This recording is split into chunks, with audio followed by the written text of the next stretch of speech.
And who is standing with us in this war against? कोई मुल्क नहीं है। अमेरिका चला गया, बरतानिया को कोई परवाह नहीं है, वेस्टर्न ममालिक क्यों आपकी मदद करें भाई? वाई? अब ये जंग आपने अपने पैसे से, अपने सरमाए से, अपनी जान माल से लड़नी है। दुनिया में किसी मुल्क ने आपकी मदद करने के लिए नहीं आना।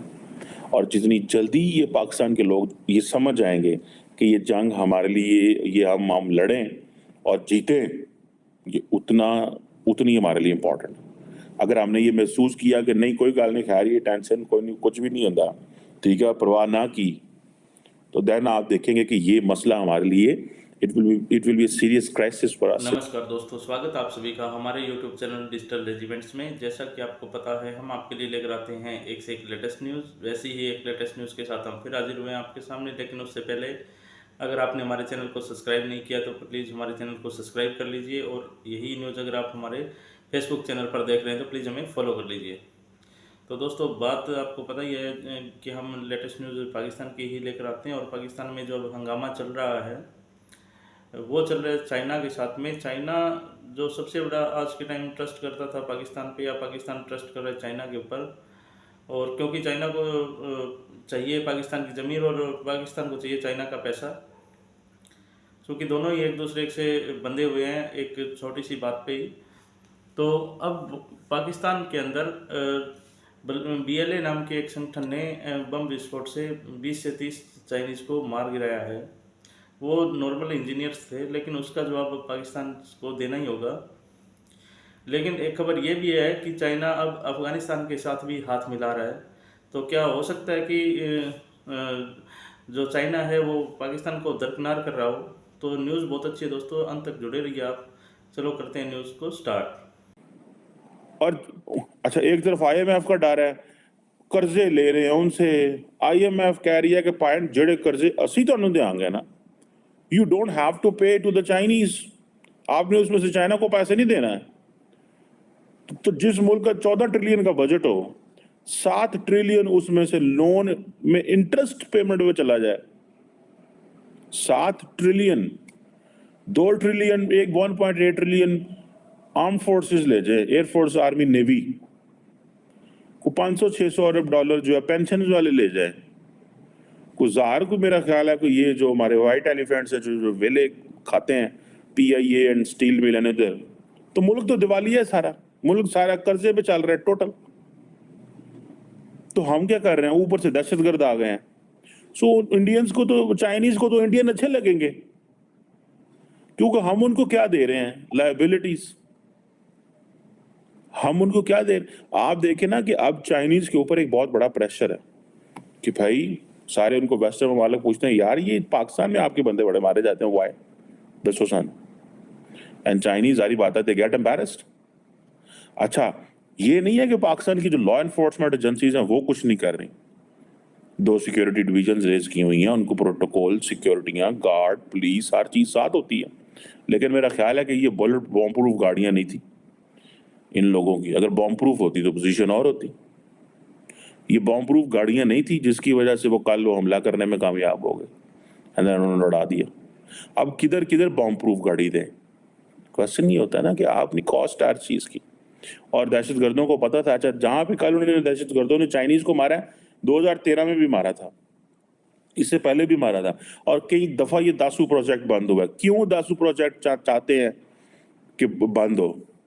जब जब देखिए दासू प्रोजेक्ट चलेगा, बिजली बनेगी, बिजली सस्ती होगी तो लात बेहतर होंगे। अगर बिजली महंगी बनती है, आती है, अवाम के अंदर क्योस रहता है। देखें, जो दहशतगर्द होते हैं वो पूरी सोच होती है, दहशतगर्द और उनके हैंडलर, उनके सपोर्टर्स, उनके अबेटर्स, उनको पूरी समझ है। अच्छा, इस वक्त जी दासू पे हमला करें, उससे क्या होगा? ये चाइना का फ्लैगशिप प्रोजेक्ट है, यहाँ पे मारेंगे तो चीनी भी टेंशन में आएंगे, दुनिया को भी पता चलेगा यहाँ पे हालात खराब है। और जब चीनियों को मारने की, आप देखें 5 पाकिस्तानियों को मारेंगे तो वो एक लोकल की बात आती है। बात तो एक की भी पाकिस्तानी की बहुत ज्यादा है, एक बच्चे की भी बड़ी बात है, लेकिन वो एक और फ्रेमवर्क में, when a foreigner is killed, तो then it raises a question. So Chinese जो हैं उनको अब बेचारे वो कहीं, उनको उनकी कोई जिंदगियों के मसले मसाइल बन गए, किधर जाएं, किससे बात करें, किसको कहें? हुकूमत साथ है, दहशतगर्दों से वो क्या बात करें?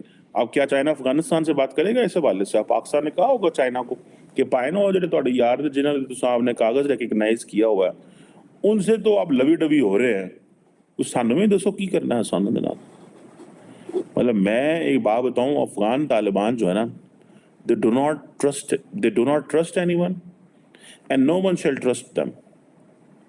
अब पाकिस्तान की बात आती रहती है, जी वो जी हमारे दोस्त हैं, जी भाई हैं। कोई क्या भाई हैं यार, वो क्या भाई हैं हमारे?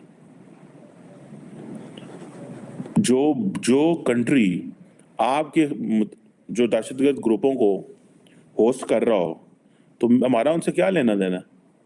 हम क्या उनसे एक्सपेक्ट कर सकते हैं? What do we expect from them? Anything, मुझे आप बताएं कोई एक चीज जो आप कहें कि हाँ जी ये हम उनसे एक्सपेक्ट कर सकते हैं। हम नहीं, उनसे कुछ भी नहीं एक्सपेक्ट कर सकते। हम उनसे कुछ भी एक्सपेक्ट नहीं कर सकते। उसकी वजह यह है कि उनकी अपनी एक सोच है, उनका अपना एक माइंडसेट है, वो अपने दिमाग से ऑपरेट करते हैं। पाकिस्तानी जाते हैं, वो पाकिस्तानियों को शर्मिंदा करके भेजते हैं। मुझे रिसेंटली किसी ने बताया, एक बड़े सीनियर एक ओहदेदार ने, उसने कहा वो मजहबी ग्रुप के ओहदेदार थे, तो उन्होंने वो कहते हैं हम गए वहाँ पे और गए जाके हमने बात अभी शुरू भी नहीं की, तो उसने कहा कि हमें पता है तुम लोग वेस्ट के एजेंट हो। वेस्ट के पाकिस्तानियों को, लीडरशिप को, मौलवियों को कह रहा है आप लोग वेस्ट के एजेंट हो, आप यहाँ पे खवातीन की तालीम करने के लिए बात करने आए हो और ये आप यहाँ से चले जाओ। और हम आपको भी कहते हैं कि वेस्ट के झांसे में ना आना। कहता उसने बात खत्म कर दी, कहता हम आ गए, निकल आए वहाँ। कहता उसने 1.5 मिनट में हमें जवाब दे दिया। और कहता फिर बाहर आए, बाहर उस जगह पे हमारे कोई स्टूडेंट थे कि पता नहीं गाँव कौन वाक़ा होता, तो कहता उसने तो हमें चाय भी नहीं पिलाई, हमें भगा दिया। और बड़ा सीनियर पाकिस्तानी ओहदेदार था। तो अब आप अल्लाह साहब से ये लगाए कि ये Afghan Taliban, how do they think, what is the mindset? वो दुनिया में एक और तरीके में ऑपरेट करते हैं। हमारा देखें, मैं एक बात बताऊं, मुझे ये चीज़ बड़ी क्लियर नज़र आ रही है कि चाइनीज़ जो है ना, every passing day they consider and take Indians more serious than Pakistan. वो ज़्यादा हमें वो लेते हैं। और हमें, मैं एक रिसेंटली एक रिपोर्ट देख रहा था, जो एक एड डाटा ने रिपोर्ट निकाली थी कि चाइनीज जो है, जितना चाइनीज ने पाकिस्तान को लोन दिया हुआ है ना, जो रिपोर्ट हुआ हुआ रिपोर्ट, उससे 21 बिलियन डॉलर ज्यादा उन्होंने लोन दिया। जो चाइना के जो लोन्स हैं, फॉर एग्जांपल एनर्जी में, ट्रांसपोर्ट में, बजट सपोर्ट में, बैंकिंग में, इंडस्ट्री, माइनिंग, ये वो, वही उन्होंने आपको बहुत सारे लोन दे दिया हुआ। और उन्होंने सिर्फ इसीलिए दिए, हमने कहा जी 60 billion dollar flagship project, 60 billion, 65 billion dollar, 50 billion dollar, 10 सालों में 25 अरब डॉलर लगा। और कॉस्ट देखें आप उसकी क्या है, 10 सालों में 25 अरब डॉलर सिर्फ चाइनीज लगा सके हैं पाकिस्तान के अंदर, सिर्फ 25 अरब डॉलर। यहाँ तो हमारी कैपेसिटी कोई नहीं है, इतनी सी हमारी कैपेसिटी है। या हम जो है ना वो वैसे समझते हैं कि कोई लोड़ ही नहीं है काम करन दिया ना, काम करके की करना।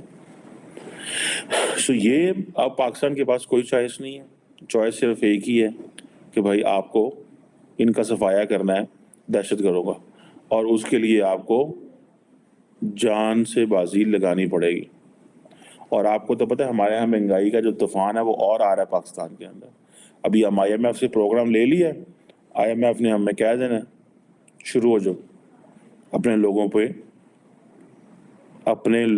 पे वो करना शुरू हो जाओ, अपने लोगों पे लगाओ टैक्स, मजीद टैक्स लगाओ। IMF ने कह देना सानू हाँ टैक्स लाने, हमने टैक्स लगाने हैं। पेट्रोल की कीमतें बढ़नी है, डीजल की कीमतें बढ़नी है, इन्फ्लेशन होनी है, हो सकता है अभी 28% पे कि 30% पे है, ये 45% पे जाए। ईदें आ रही हैं, नई हुकूमत है, जनरल पब्लिक उस तरह ट्रस्ट नहीं कर रही सिस्टम के ऊपर, ये बड़े क्वेश्चन है ये जो। एंड देन हमारे पास and who is standing with us in this war against? कोई मुल्क नहीं है। अमेरिका चला गया, बरतानिया को कोई परवाह नहीं है, वेस्टर्न ममालिक क्यों आपकी मदद करें भाई? वाई? अब ये जंग आपने अपने पैसे से, अपने सरमाए से, अपनी जान माल से लड़नी है। दुनिया में किसी मुल्क ने आपकी मदद करने के लिए नहीं आना। और जितनी जल्दी ये पाकिस्तान के लोग ये समझ आएंगे कि ये जंग हमारे लिए, ये हम लड़ें और जीतें, ये उतनी हमारे लिए इम्पोर्टेंट। अगर हमने ये महसूस किया कि नहीं कोई गल नहीं, खैर ये टेंशन कोई नहीं, कुछ भी नहीं होता, ठीक है, परवाह ना की, तो देन आप देखेंगे कि ये मसला हमारे लिए it will be serious crisis for us. और ये जंग हमेशा अवाम लड़े, फौजा को जंगा नहीं लड़ियां जाती हैं। When the state and the society, when the people and the political class confuse signal देगी, तो फौज ने क्या करना होता है, या पुलिस बेचारी क्या करेगी? पुलिस तो आप जिधर जाए मार खाती है पुलिस को। मैंने देखा है शोहदाए पुलिस, ठीक है, लोग तो अपनी अपनी पुलिस वाले ड्यूटी देते हैं। वो पुलिस है जिसको हमने पॉलिटिसाइज कर दिया होगा, जिसको हमने जो है वो एक एमएनए साहब, मिनिस्टर साहब के ऑर्डर पे रखा हुआ। ये चीजें हैं सारी, लेट्स सी क्या निकलता। तो देखा आपने दोस्तों कैसे कंवर चिमा बता रहे हैं कि अब जो चाइना है धीरे धीरे पाकिस्तान का हाथ छोड़ रहा है और अफगानिस्तान के साथ भी हाथ मिलाने की कोशिश कर रहा है, क्योंकि चाइना को तो वैसे हर देश की लैंड चाहिए होती है यूज करने के लिए। वो डेवलपमेंट के बहाने से उस देश के अंदर घुसता है और उसका पूरा निचोड़ के ही बाहर निकलता है उसको। अभी रिसेंटली जैसे मालदीव को भी उन्होंने अपनी बातों के और पैसों के जाल में फंसा लिया और उसको बर्बाद करके छोड़ दिया है, क्योंकि पहले तो भारत उसकी अच्छी खासी मदद करता था। वहाँ पर भारत के 20 से 25 लाख टूरिस्ट हर साल जाते थे, लेकिन इस बार कुछ गए भी नहीं हैं। बहुत से ज़्यादा, सबसे ज़्यादा तो भारत ने अपने टिकट्स वगैरह कैंसिल करवाए, तो वो खाली बैठे हैं दोस्तों। अब चाइना है वो पाकिस्तान की तरफ मेरे ख्याल से तो बिल्कुल कम डेवलपमेंट वगैरह कुछ करेगा, या इकोनॉमिक में कुछ शायद पहले कर देता था, वो अब करेगा नहीं करेगा ये भी नहीं पता। ऊपर से आईएमएफ ने भी बैन लगा दिया पाकिस्तान के ऊपर कि हमारा कर्जा दिया है उस कर्जे से आप चाइना का कर्जा नहीं चुकाओगे। तो पाकिस्तान तो हर जगह फंसता ही जा रहा है दोस्तों। तो जल्दी एक न्यूज़ के साथ फिर से हाजिर होते हैं हम आपके सामने, तब तक के लिए जय हिंद, जय भारत, वंदे मातरम।